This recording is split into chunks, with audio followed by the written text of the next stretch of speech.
Hello guys, what is going on? I am finally back. It has been long 9 months since I've last made a video on this channel, and as you can probably see by the image, you can probably tell the subject of today's video. But before I get started, I'd like to say why I have been away all this time.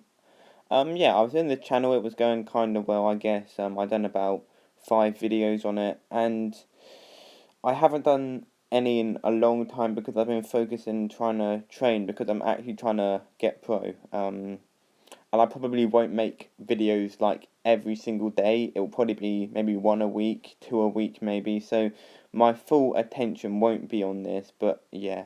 Anyway, let's get into the video. Well, where do we start with England? Before I actually get started, I'd like to say there's going to be no kind of what's the word? There's going to be no kind of structure to this video. Really, I don't really know 100% how it's going to work. I'm just going to start recording and I'm just going to say my thoughts on England basically. So honestly, where do you start? I was one of them. I was one of the people in the video, not the video, what am I saying? In the country that thought we were honestly going to do well in this tournament. And bear in mind, I'm only 16. I have probably only have any memories of 2010, but I don't have too many memories.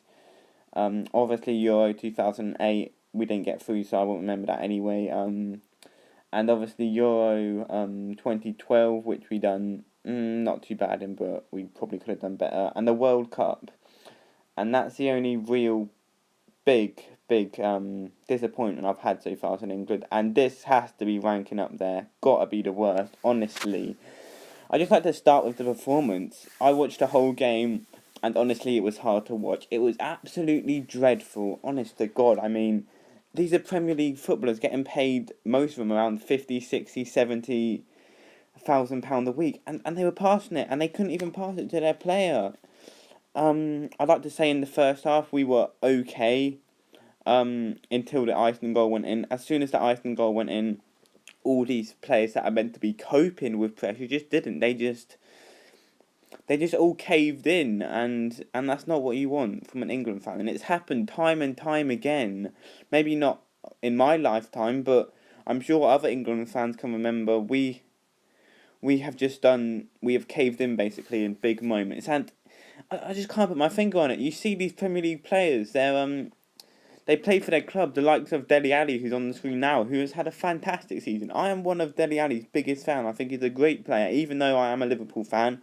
I think he's a top player, but he just didn't turn up. Yeah, I'm one of Dele Alli's biggest fans, but even I can say you didn't turn up. I mean, against Slovakia, I think he had this chance to score, cleared off the line, but apart from that, he didn't really do anything. And it's not just Dele Alli, the likes of Harry Kane.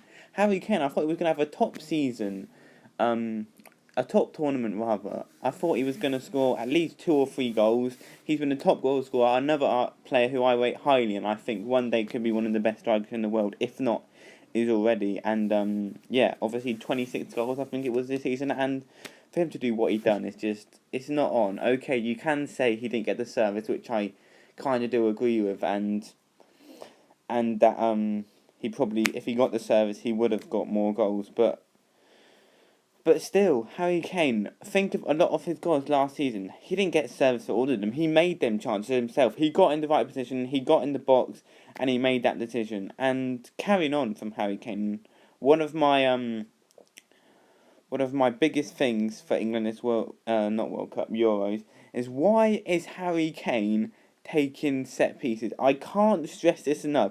He is a 6'2" striker. He is good in the air. He scores the majority of goals in his box, and you're putting him outside the box. It just doesn't make sense for me, and I can't stress it enough. What goes through Roy Hodgson's head when he thinks, alright, top goals from the Premier League, let's put him outside the box, let's put him on the corners, and let's not forget, 99% of Harry Kane's corners were shite in that game.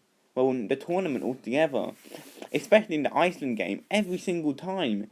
It went over everyone, honestly. I could have put better deliveries in. And there was one when he had a free kick, and he tried to knuckleball it, and it went miles wide. And I was thinking, Harry, you're a great player, but what on earth are you doing, honestly? So, yeah, I was frustrated in that.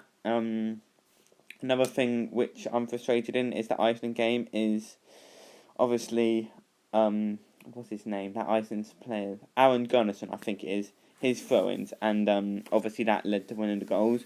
What is Kyle Walker doing? I mean, it's just poor defending. I mean, I think Kyle Walker's a good player going forward, but honest to God, I would have rather had Klein in the right back because I think he can go both ways. I think Nathaniel Klein, the Liverpool right back, he can go forward very well, and you saw that in the Slovakia game. I think he played very well, and then but then obviously Kyle Walker comes back in, and I think no doubt about it, it's his fault for the goal. And I've heard a lot of people been saying that Gary Neville, he was one of the backroom staff, he was one of England's best defenders. He probably should have done more, and I probably agree with that. He should have done more to actually drill them, and I'm sure they have done work on throw-ins. They wouldn't have gone through the whole preparation. They wouldn't have been naive enough to just go through and say, right, we're not going to do anything on this. So, yeah, that's another disappointment. And I just like to clear one thing up, which has quite annoyed me recently. I've heard a lot of pro players, a lot of commentators saying the word passion, that they don't have enough passion. I think that's rubbish, to be honest. I think there is passion in that team. If you look through them players, it's not that they don't want to do well. And say, for example, people have been saying, oh, you need to have more passion, you need to be more like Wales. I don't think it has anything to do with passion. I think it's just a load of bollocks. They obviously want to do well. They want to do well for their country. You could see when what is it? When Daniel Sturridge scored against Wales, the whole team was celebrating madly, and I loved that. And it just annoys me a lot for people to say that there isn't passion, because there is, and it just annoys me a bit. But now going on to the next subject, which is the one and only Roy Hodgson. Probably, I've said it loads of times, I've been saying it to everyone, he is absolutely clueless. I never understood why he got the England job in the first place. I mean, um, if you're the FA, what goes through your mind? You think, alright, Roy Hodgson, he's managed West Brom, he managed Switzerland, I think he managed Inter Milan at some point. Well, he was some kind of role at Inter Milan, I know. But, yeah, and I heard this thing on Instagram, I think it was, and it said, I'm not sure if it's true, so don't quote me on this, but Roy Hodgson said you'd never make it as a left back to Roberto Carlos. But yeah, anyway, going on to the more important stuff. I don't understand why the FA appointed him. I think they got it completely wrong from the first place. Why would you appoint a manager who, being honest, dug Liverpool into the ground in the 6 months he was there? And ever since then, I have never forgiven him for what he has done to the club. And maybe they haven't completely recovered from it yet, but yeah, I think he was the wrong manager from the start. And if I'm being quite honest, I thought the only positive of England doing shit in this tournament basically would be Roy Hodgson would be to get sacked. Sorry, don't get me wrong. I don't go into the tournament thinking, right, I want England to be bad because then Roy Hodgson will get sacked. And I think there are kind of people out there, and I'm just not one of them type of people. But I wanted them to do well. Don't get me wrong.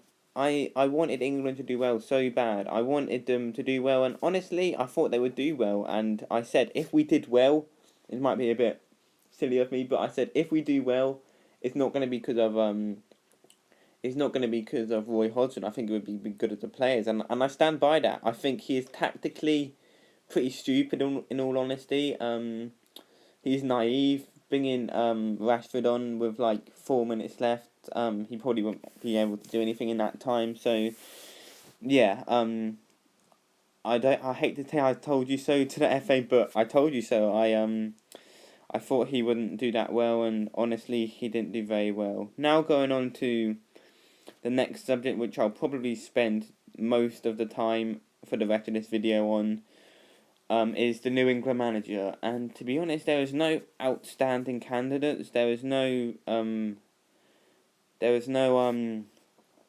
as I said, outstanding candidates. I've been hearing Jurgen Klinsmann, for example, Eddie Howe, who I think is a top manager. But I don't think he'd be ready, and I think if he went in now, it would really ruin his career, because I think Eddie Howe's a great manager, what he's done with Bournemouth. But I don't think it would be the right time for him, even though I would love him there. I think if he were to do bad, I don't see him coming back from that, which may be one of the reasons why I don't think he's the right man. Another name which we've been flying around, who I think's the favourite, is Gareth Southgate, which at first I was thinking, yeah, someone new, someone young, someone who can maybe lift the players a bit, but I've been hearing around on Sky Sports and stuff and YouTube and everything that the FA want to appoint another yes man. And that got me thinking. I was thinking, do we want another FA clone? Do we want another player who's going to come in? He'll probably do well in the qualifying for 2018. All hype will go back up, saying we've got these great players that can really do stuff in tournament and get knocked out in the group stage, which we obviously don't want. We want someone who can grab the scruff of the neck of the players and actually go out there and actually motivate the players. And on second thoughts, I'm not sure if Gareth Southgate can do it. And a manager, which I think would be perfect for this job is Slaven Bilic. I don't think it's going to happen, but again, I think he's a great manager. I think he's perfect for the England job. In all honesty, obviously knocked England out in 2008. Sorry. So yeah, I think he'd be a great fit, but honestly, I don't see him going. I don't see him leaving West Ham, especially when they've just got the Olympic Stadium. So I think that one flies out the window. And another one, which has been mentioned a lot, is Alan Pardew and also Harry Redknapp, who could have got the manager job, I believe, in 2012. I think he was actually the favourite that year, but obviously Roy Hodgson got it, and the rest was history from there. But yeah, I think he would be okay, Harry Redknapp. I'm not sure if he's... I don't know. I'm not 100% sure on Harry Redknapp, to be honest. You can leave your opinion in the comments below who you think should be the new England manager. Now going on to who I want to be the new England manager, I'm going to say who I think should be the new England manager. And as I just said, you can leave who you think should be the new England manager in the comments. I think the new England manager will be Gareth Southgate. In all honesty, I don't really see anyone else coming in. I think that FA will stick to someone who's actually used to it and someone who has tournament experience. So I think he'll get it. And to be honest, I'm not too sure. We'll have to see in the next coming weeks, because they have, I think, a World Cup qualifier on September the 4th, I think. I'll have to check that later, but I think it's September the 4th. So yeah, they'll probably have to get someone in pretty quick, and I probably think it will be Gareth Southgate. As I said, we'll have to see in the coming weeks and months, but hopefully you have enjoyed this video. Leave your thoughts in the comment section below, and I'll see you guys next time.